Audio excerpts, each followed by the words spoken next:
남전이 문강사오되 남전 스님이 강사할게 못해. 남전 스님은 유명한 스님이죠. 마주 도일 스님 밑에 최고의 제자가 남전 보원 스님하고 그러니까 백장해 성사인데 남전 보원 스님 밑으로 마주 도일 스님이 계시죠. 네. 남전이 문강사 하사되 강의하는 우리같이 경전을 강의하는 강사에게 무르사대.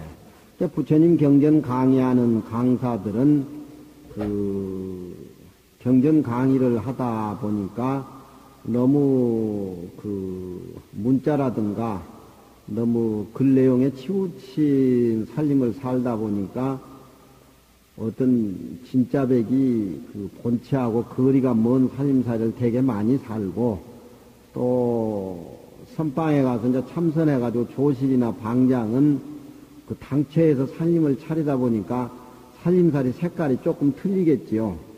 그러니까 되게 강사는 강의하다 보면 문자에 많이 팔리다 보면은 부처님이 말씀하신 본래 뜻하고 거리가 멀게 문장에 너무 치우치다 보니까 그게 좀 병이고 선사의 살림살이는 외적인 상대적인 살림살이보다 너무 본질에 빠져 살다 보니까 또 현실을 무시한 허점은 있기 마련이요. 그렇지만 본질 쪽에서 살림을 사는 선사의 얘기가 보다 화끈하고 강만만연 강사 얘기는 잔뜩 부처님 문자 설명을 하다 보니까 문장에 이끌리게 마련인데 여기에도 이제 남전 스님이 강사에게 묻되 강 삼마경고 무슨 경을 강하는고 이렇게 물었습니다. 어떤 강사 이름은 나오지는 않았지만 온강 열반경입니다. 열반경 강의를 하고 있습니다.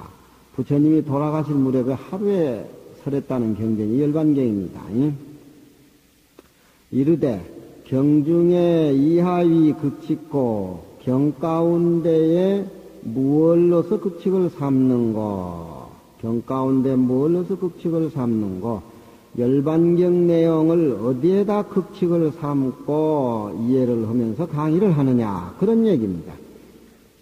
곧 할 때는 이게 직이고 법이라고 할 때는 칙으로 발음됩니다. 무얼로서 극칙을 삼는고 지극한 법칙을 삼느냐 그 얘기입니다.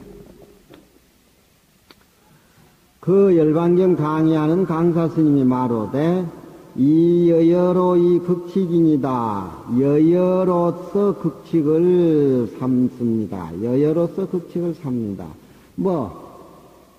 열반경 처음부터 끝까지 여여자리 빼놓고 다른 말씀이 있습니까? 본래 여여자리가 바로 열반의 자리고 열반의 자리가 바로 여여의 그 모습입니다.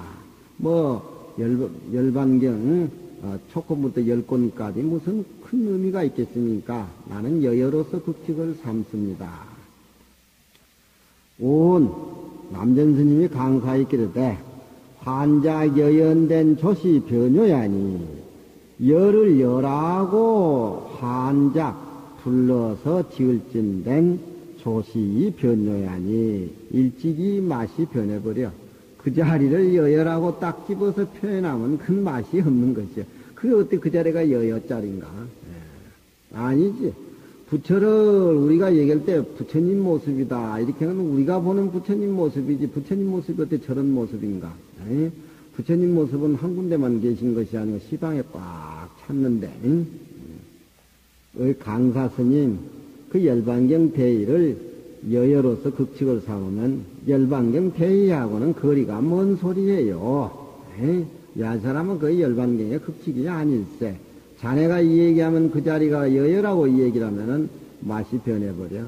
진리하고는 거리가 멀어버려. 아무 의미가 없어. 썩은 소리야. 그런 얘기입니다.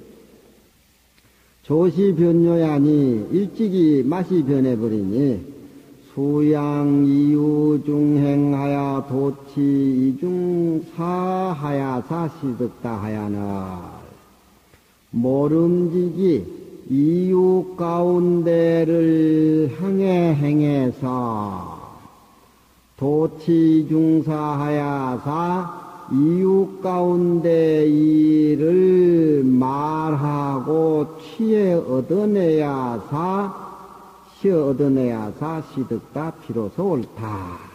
그런 얘기입니다. 강사 스님이 열반경을 강의하는데 여여로 급식을 삼는다라고 남전 스님한테 얘기하니까 남전 스님이 그건 열반경에 우리 본래 마음의 진여짜리 맛이고만 자네가 입으로 이 얘기함으로써 맛이 변해버렸다. 어떻게 해야 되느냐? 맛이 변하지 않으려면 어떻게 해야 되느냐? 모름지기 이유 가운데를 향해 행해서 이 이유라고 하는 것은 비정상적인 겁니다. 유라고 하는 것은 정상적인 거고 이유라고 하는 것은 비정상적인 겁니다. 그러니까 우리가 얘기할 때 인류라고 할 적에는 사람을 기준해서 인류라고 얘기를 하지만 이유라고 하는 것은 그 유가 아닌 비정상적인 것을 니유라고 합니다. 그러니까 유와 다르다 그런 뜻이죠. 그러니까 이 불교라고 하는 것은 부처님의 말씀이라고 하는 것은 사람에게만 통한다라고 이렇게 얘기할 적에는 극히 정상적인 것이고 부처님의 말씀은 산천초목도 알고 부처님의 설법을 끄떡거리고 미소를 짓고 점도를 한다. 이쪽에는 니유한테 다 통한다는 얘기입니다. 비정상적인 세계. 그러니까 내 말이 어른에게만 먹혀 들어가고 아이에게는 먹혀 들어가지 않을 적에는 의미가 없는 것입니다. 좀 어려운 얘기 같지만 정상적인 사람한테만 이해가 되고 비정상적인 사람에게한테는 이해가 안 되는 소리, 그건 맛이 변해버렸다. 그런 얘기입니다. 그러니까 정상적인 사람한테도 흡족한 감흥을 주고 비정상적인 꽃이나 냇물이나 돌이나 산이나 소나무나 뭐 요즘 피는 버들 강아지 꽃이나 다 통해야 그것이 바로 열반경의 여여의 살림살이지. 그 진열하는 여여의 극칙의 답이 인간에게만 젖어들고 비정상적인데 젖어들지 않는 답은 여여라고 얘기할 수가 없다. 무슨 얘기입니까? 이 눈앞에 보이는 삼라만상의 경계는 원래 우리 본래 그 모습인데 본래 그 모습대로 보지 않고 나와 상대적인 것을 딱해서 봤을 적에 어느 한쪽만 통하고 어느 한쪽은 안 통한다는 그런 얘기입니다. 그러니까 정상적인 세계하고 비정상적인 세계 같이 똑같이 여여의 세계가 통용이 돼야 그것이 맛이 변해버리지 않는 참된 여여의 맛이다. 그 얘기입니다. 그러니까 자네가 이 얘기하는 여여라고 하는 것은 맛이 변해버린 소리야. 그건 정상적인 사람에게만 통하는 소리지 비정상적인 사람께 통하는 사람이 아니다. 그런 얘기입니다. 가령 조만득이 연극에 보면은 조만득이가 가난에 찌들이고 가난에 눈을 눌리고 회피할래야 회피할 수 없는 찌들은 가난, 눈앞에 자기 펼쳐진 가난의 세계가 숨이 막히는 가난의 세계, 그 길을 헤어나지 못하고 문을 잠그고 일주일 동안 방에 갇혀 있다가 일주일 후에 나왔는데 이병철이 정영감 현대 이름이 누구야? 정몽주인가? 정주영이 정몽주가 아니 정몽주보다 더 재력이 있고 또 그렇게 찌들은 조만득이 마을 옥에 이발소 차려놓은 조만득이 그 얼굴이 아주 미소 있는 얼굴로 변해버렸다 이 말이야. 그러면서 만나는 사람마다 백지 수표를 막 남발하는 거야. 일금 100만 원 해가지고 조만득이 사인해서 어느 은행에든지 가면 내 사인은 다 통한다고. 그렇지만 미쳐가지고 정신병자라고 병원에 입원을 했지만 자기 자신은 도저히 미쳤다고 생각이 안 드는 것이야.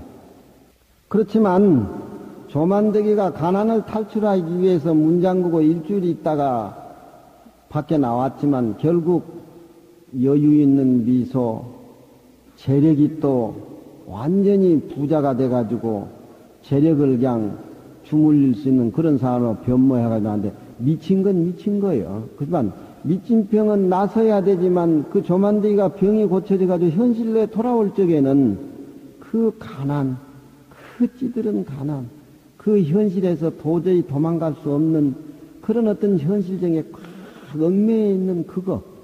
그렇지만 우리 불교에서 생각해 볼 적에는 조만대기가 정신이 나서가지고 현실로 다 돌아와야 돼. 찌들은 가난 속에서 가난과 부자가 둘이 아닌, 빈부가 둘이 아닌 삶을 살아야 바로 불교의 진여의 세계를 이해하고 산다는 거. 그 연극 자체는 내용을 보면은 차라리 현실이 기다리고 있는 찌들은 가난, 또 병이 났고 집에 왔을 적에 자기 동생 죽여버리고 자기 어머니 엄청스러운 사고를 저질러가지고 결국 참 경찰서에서 자기가 자수를 하지만 그래도 그 간호원이 동정하는 건 차라리 저런 엄청스러운 현실이 기다리는 조만대기로 차라리 정신병자 이상하지만 여유 있는 미소하고 그 체력을 병으로 어떻게 고쳐가지고 현실로 내보는 게 너무 아쉽다. 그런 내용이지. 예? 근데 그 소설을 이청준이가 쓰고 역시 가난이 기다리는 현실로 쫓아내서 엄청스러운 사고를 조만대기가 저질렀는데 이상과 현실이 오고 가는 얘기를 간호원하고 대화를 나누지만 거기는 불교적인 가미가 들어야 완성작품이 돼. 빈부가 둘이 아니라는 거. 만약에 다시 현실로 돌아와서 빈부가 둘이 아닌 차원을 조만대기가 처음 했던들 공자보다도 아름답게 삶을 살 수 있었고 공자의 제자 한 푼도 돈이 없고 일단사 일폼으로 저 길거리 헤매다니면서 그 즐거움을 고치지 않았다는 그 얘기라든가 비녀부라고 하는 것은 뜬구름과 같다라고 하는가 또 부처님이 49년 동안 탁발하시면서도 그 세계에서 빈부가 둘이 아닌 차원에서 중생을 구제했다는 얘기라든가 그 소설을 써도 그 불교를 알아야 돼. 불교를 알아야 된다 이 말이야. 그러니까 민박사는 고정관념에 꽉 사로잡힌 사람이고 조만대기가 미쳐가지고 백지 수표를 남발하는 것은 이상적인데 미쳐가지고 날뛰는 사람이고 그러니까 앞에도 이 얘기를 했지만 현실과 참 이상이 둘이 아닌 것이 여가 되고 있는 것에도 치우치지 않고 없는 것에도 치우치지 않는 것이 시가 된다는 것.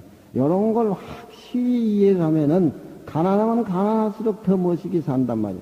우리가 뭐 좀 부자 되고 뭐 살라고 우리 물 다 썩어버리고 산 다 베려버리고 저 국회의원들 다 도둑놈 돼버려. 배운 놈은 더 큰 도둑놈. 이래가지고 안 된다 이 말이야. 그러니까 여기에 여열한 말은 참 깊은 말입니다. 불법이라고 하는 것이 정상적인 사람한테만 이해가 되면은 그건 의미가 없는 것이요. 비정상적인 사람, 비성장적인 사람, 그 이유라. 거기에도 비로소 여열한 뜻이 젖어들었을 적에 비로소 그 맛이 생생하고 맛이 변하지 않는 것이다. 그런 얘기입니다. 모름지기 이유 가운데를 향해 행해서 이중의 사를 말에 취하사 비로소 옳다. 그런 얘기입니다. 많이 읽고 뜻을 많이 알아야 돼요. 법진일이라는 사람 일인데 법진은 이제 호고 일이라고 하는 것은 앞에 글자가 빠진 것 같아.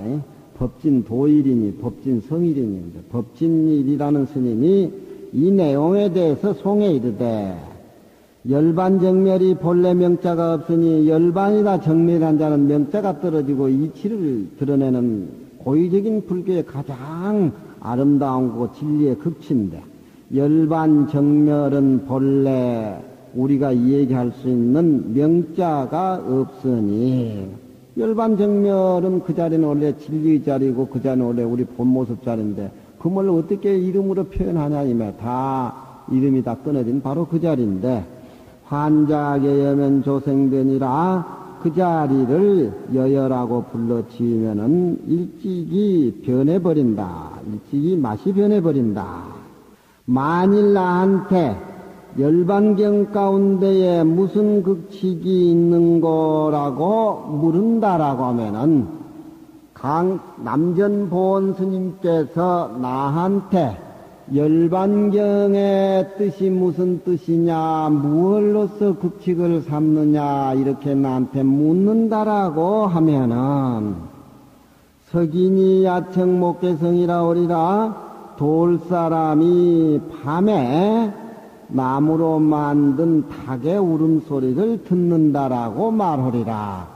석인이 야청 목계생, 매우 신선하고 의미가 심장한 말입니다. 돌로 만든 사람은 생명이 없는 것이죠. 돌로 만든 사람을 돌로 만들면 돌로 만들었지만 그 귀가 있어서 듣겠어요? 못 듣지. 나무로 만드는 닭이라고 해가지고 울음을 울을 수가 있습니까? 못 듣죠. 그렇지만 돌로 만든 사람이 밤에 나무로 만든 닭이 꼬꼬하고 오니까 그 소리를 듣는다. 그런 얘기입니다.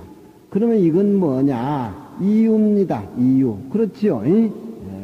그러니까 정상적인 우리에게만 해당되는 것이 아니고 비정상적인 세계, 생명이 없는 세계, 생명이 없는 세계, 그 세계까지 여여가 확 통해야 비로소 그건 진짜 다반향초 혀끝에 맴도는 향기의 맛이 내면에서 우러나와서 울린다. 그런 얘기입니다.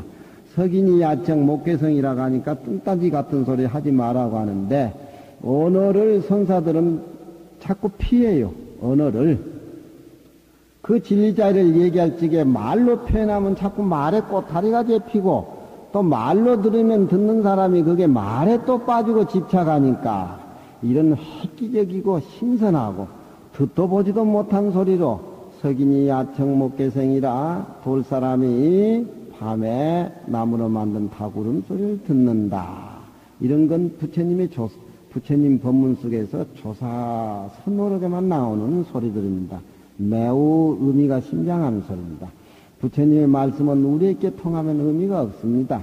경전에 보면은 1200대중뿐만 아니라 천상, 인간, 지옥, 축생아기 전부 부처님처럼 금강경을 듣고 계십니다. 그 자기가 들을 만큼, 자기가 들을 수 있는 부만큼 다 챙겨 들은 겁니다.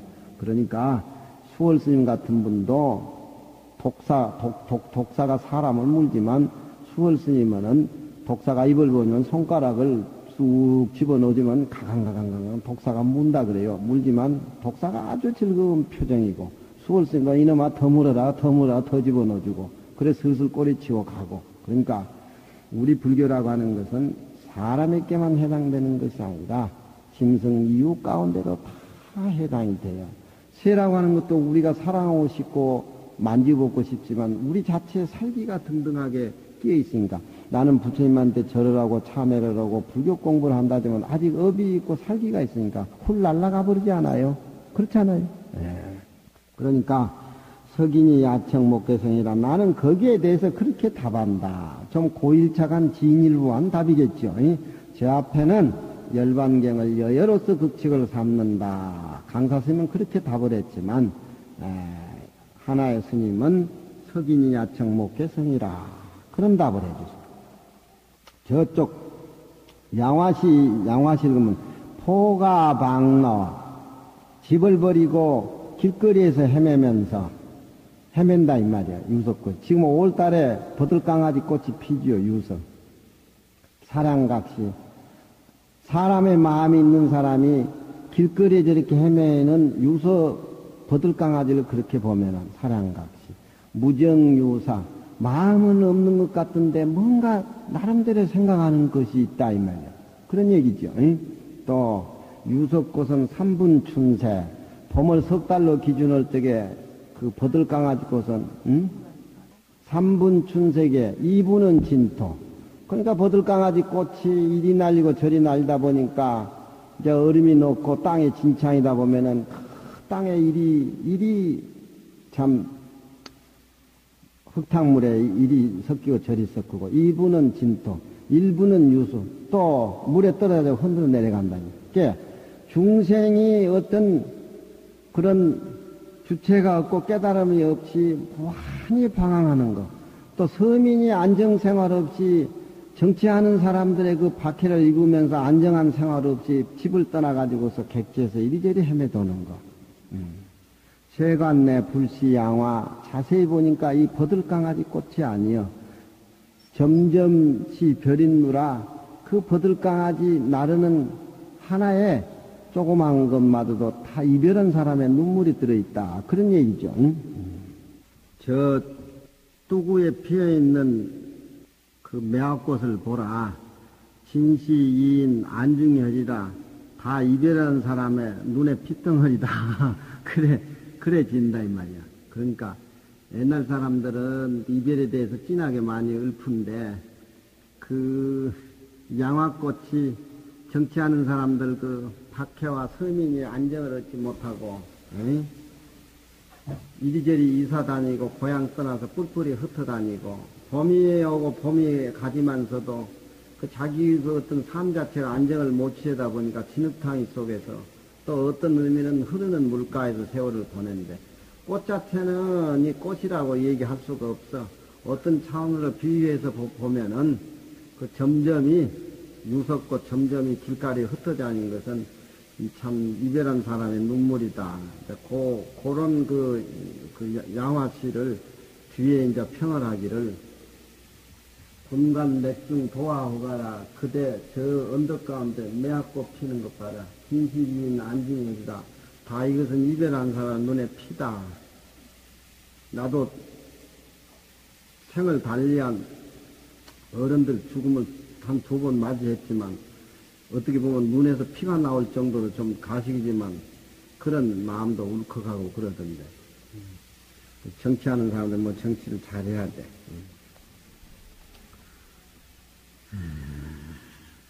글이 너무 어렵고 해석하다 보니까 얼마 나가지가 않네. 응? 이해가 돼요? 에? 이해가? 뭐 이해가 돼? 욕심이 많아서 그래. 세상 사람들 먹고 사는 거, 또 벼슬 한 사람들은 어쩌든지 영삼이 같이 대통령 되고 싶어, 어쩌든지 국회의원 되고 싶어. 뭐 싹쓸이 하고, 모든 게 자기 마음대로 하고, 그런 게 하는 게 대통령인 줄 아는 모양 같지. 그 장사 안 사면 세금 걷어가지고, 은행이라는 게 그런 사람들 대해주고 뭐 해줘야 되는데, 밥 2끼 3끼 먹고 사는 우리가 제일 행복해. 갖는다라고 하는 같이 그 추한 것이 없어요. 갖는다라고 하는 그런 것 때문에 불법이 이해가 안 됩니다. 응? 조찬기도는 무슨 조찬기도가 가지고 나라 망하는 조찬기도인가? 비우지 않고 갖는 것을 흩어버리지 않는 삶 자체는 아무리 잘 따도 석인이 야청 목괴성홀이라 하니 위 열반 정멸이 본무 명자니 열반의 정멸이 본래 명자가 없으니 약인 명자면 그 언어도가 끊어지고 심행처가 멸해진 그 바로 그 자리인데 만일 그 자리를 뭐 열반이다 정멸이다 뭐 이렇게 아무리 좋은 부처님 말씀이지만 만일 명자를 세울 것 같으면은 미면 변리 거제라 미면 면치 못한다. 변해서 맛이 썩어가는 것을 면치 못할 것이다. 있을 제차는 의미가 없어. 이 후치조사라 그래가지고. 응? 미면 면하지 못할 것이다. 변해가지고서 가버린 것을 면치 못할 것이다. 그러니 진짜 답이야 열반경 진짜의 답은 수양이유 중행하여 그 열반경의 뜻이 모름지기 이유 가운데를 향해 행해서 도치이중사하야 이중의 일을 말에 취해서 원전 불촉하야사 뜻이 원만하게 굴러가서 여기저기 대지르지 아니하야사 촉이라는 것은 부딪힌다는 소리입니다. 돈에 애착이 하는 사람은 돈 얘기만 하고 혹해 빠지고 그저 진급 얘기하는 사람은 진급 얘기가 나면 침이 마르도록 그냥 거기에 혹해 빠지고 다 거기에 빠지는 게 촉이지. 그러니까 불촉이라고 하는 것은 세상을 살아가는데 열반경의 여여의 뜻을 알아서 그 뜻이 불법을 믿는 우리에게만 통하는 것이 아니고 석인 야청 목재성 돌이라든가 산이라든가 물이라든가 꽃이라든가 다 원만히 다 굴러가지고서 돈에 애착이 하는 사람은 돈 얘기만 하는 거 혹해 빠지고 그저 진급 얘기하는 사람은 진급 얘기가 나면 침이 마르도록 그냥 거기에 혹해 빠지고 다 거기에 빠지는 게 촉이지. 그러니까 불촉이라고 하는 것은 세상을 살아가는데 열반경의 여여의 뜻을 알아서 그 뜻이 불법을 믿는 우리에게만 통하는 것이 아니고 석인 야청 목재성 돌이라든가 산이라든가 물이라든가 꽃이라든가 다 원만히 다 굴러가지고서 어디든지 부딪히지 아니라 부딪히면 중생은 그냥 싸움이죠. 원전 불촉하야사 원만히 굴러가지고 대지지 아니하야사 시득이니라. 비로소 옳다. 시득이란 말은 비로소 옳다. 원만한 대답이다. 그런 얘기입니다. 강사 스님의 뜻은 우리가 경전을 읽으면은 경전 속에서 여여로서 극칙을 삼는다. 매우 바른 답입니다. 그렇지만 고일착에서 선사의 의미로 볼 적에는 정상적인 사람에게만 해당되는 게 아니고 비정상적인까지도 원만히 굴러가지고 모두 부딪히지 않아야 그것이 바로 진짜 답이다. 그렇게 고일착하는 겁니다.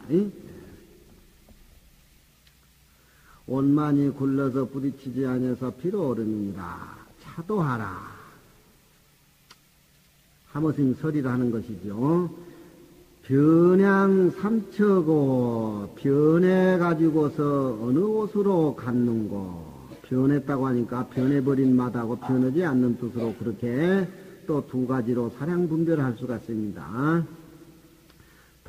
부득난주어다. 돌이라만 혀를 치는 것이요. 그렇게 얘기한다라고 해가지고 싫어금 어지럽게 생각을 달지 마라. 변하는 놈이 있고 변하지 않는 놈이 있는가라고 또 그렇게 생각해서도 안 된다. 이 말입니다. 야지 변부등으로 상냥하면 만일 그 맛이 변했다, 변하지 않았다라는 것으로서 상냥하면 장사꾼이 일제를 따지고 이익 남기려고 하는 것이죠. 불교라고 하는 것도 이기 나은가 저기 나은가, 이 길로 갈까 저 길로 갈까, 올바른 여의 극처자를 모르고 한다는 건 장사하는 거나 똑같은 겁니다. 시중에 나가서 장사하는 것은 좀 탁하지만 불교 믿어가지고 이걸 이제 골라가지고 공부하는 것은 좀 청한 것이죠. 좀 맑은 것이죠. 청탁의 관계는 있지만 상냥하는 건 똑같아요. 그러니까 고일착 한 걸음 더 나가가지고 부득난주 변하다 변하지 않는다 이렇게 사랑하지 마라. 사랑분들 뚝 떨어뜨리라. 그런 얘기. 그러니까 마주 스님 같은 경우에도 수자가 와가지고 뭘 물으려고 하면은 맥살을 잡고 냅다 한 백명이 치지요. 치면은 수자가 알고 영영커이다. 알고 알았습니다. 하고 박수를 친다 이 말이에요.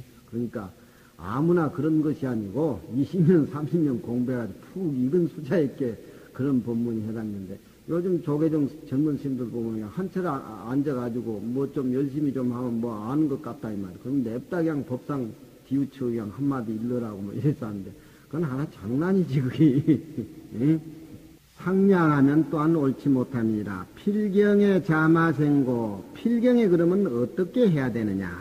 열반과 정멸이 비록 본래 명자가 없으나 또한 명자를 인해서 체를 나타내는 것에 방해롭지 않는다. 또 진리자리는 문자와 언어를 통해서 진리 그 자리가 꽃이 피고 밝혀질 수가 있다. 그런 얘기입니다. 봄하고 복숭아꽃하고 이화꽃하고 살구꽃하고는 봄하고 관계없지만 말없는 봄이 아직 우리 주위에 있다라고 하는 것은 그 꽃이 얘기해 주는 겁니다. 그러니까 맹자를 떠나서 열반 정멸이 존재한다. 이치적으로는 그렇게 말을 해야 되겠지만 이름과 진리하고는 아무 관계없지만 글자 속에 우리가 글자를 읽다 보면은 그 글자 속에는 열반 정멸의 세계가 묻어나온다. 그런 얘기입니다.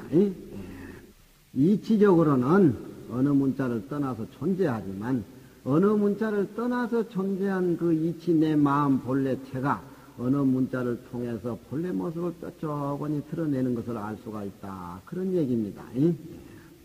이삼여차오 무엇이 이와 같이 그래 되는 것인고 설명지시의 조시 풍치불입이요 열반의 세계를 명자로서 설명할 때에 일찍이미 바람이 불어도 그 진여자리에는 아무리 진리라고 설명을 해대도 그 진리는 어느 문자하고 관계없기 때문에 아무런 참된 바람이 불어도 거기는 들어가지를 않아.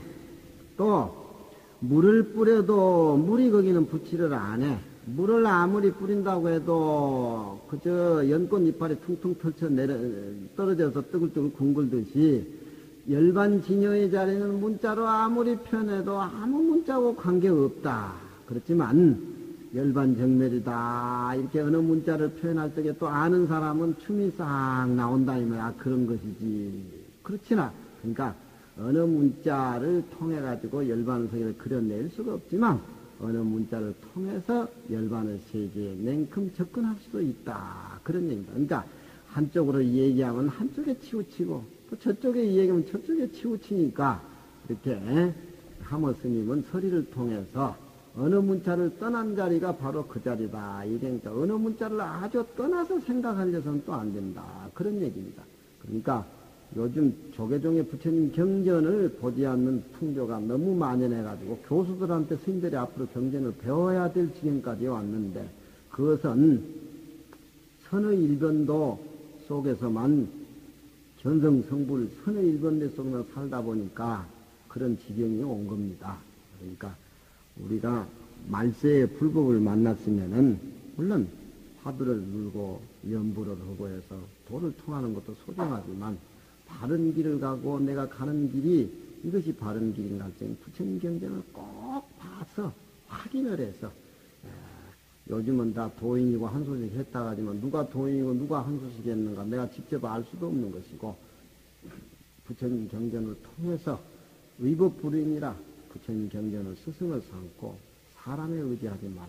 이 말세의 부처님 말씀이 통보하신 말씀이니까 경전을 잘 봐서 경전을 스승으로 삼고 또 모르는 것은 도반에게 묻고 도반에 묻어서 안 될 건 승각자한테 묻는 그런 차원으로 해나가야 된다. 그런 얘기. 물을 뿌려도 붙지 아닌지라 지우 일단 통신환강이여니 다못 한 단에 통신이 전체 몸이 통신은 전체 몸이 통째로 그런 얘기입니다. 한관 차가운 빛이 있거니 차가운 빛이라고 하는 것은 싸늘한 광명, 차가운 빛, 일단 영광, 신령스러운 빛, 바로 우리의 진여의 자리입니다. 있거니 환자여현들 무슨 맛이 변해갔겠으리요. 그 자리를 통신, 몸 전체가 차가운 광명을 쏟아내는 바로 그 자리, 그 자리를 여여라고 부른다고 한들 맛이 변해갔다고 그렇게 변한 쪽으로만 그렇게 생각할 건 뭐 있느냐. 여기는 또 긍정적으로 받아들일 겁니다. 그러니까 긍정과 부정, 부정과 긍정. 저 앞에 불을 얘기해도 일찍이 입을 태우지 않는다. 그 말은 알지 못하고 이 얘기를 했을 때는 허물투성이다. 알지 못하고 남이 말했을 때에는 맛이 변해버리고 답이 변해버린다. 그렇지만 말 그 속에는 또 참된 진여의 맛과 멋이 깃들어 있으니까 말에 쏘가 넘어가지 말고 말에 안 끌려다니다 보면은 그 말 속에는 진여의 바로 여의 자리가 냄새를 피우고 우리에게 가까이 온다. 그러니까 그 자리를 여여라고 불러도 어찌 맛이 변해 갔겠느냐. 그렇게 하모 스님이 서리에서 그렇게 표시를 한 겁니다. 그러니까 여시란 말은 알고 하면은 병이 없지만 모르고 하는 것은 남을 흉내내는 소리고 맛이 변해버린 소리다. 그러니까 여예라는 그 이치자리는 언어도가 끊어지고 신명체가 매는 바로 그 자리다. 말이 필요 없다. 그렇지만 말로 인해 가지고 여예의 자리를 표현할 수가 있는 것이다. 말에 묻어나온다. 그런 얘기죠. 봄이라고 하는 것은 흔적도 없지만 봄이 같다라고 하는 것은 우리가 알 수가 없어. 봄이 가지 않는 것은 춘행암흑의 화미자지 춘유미자니라. 봄이 가지 않는다고 하는 것은 아직 내 뜰앞에 꽃이 피어 있을 적에 아직 봄이 안 갔구나 이렇게 알 수가 있다 이 말이야. 또 꽃이 떨어져 버리면 봄이 다 가는구나 우리가 알 수가 있다 그런 얘기.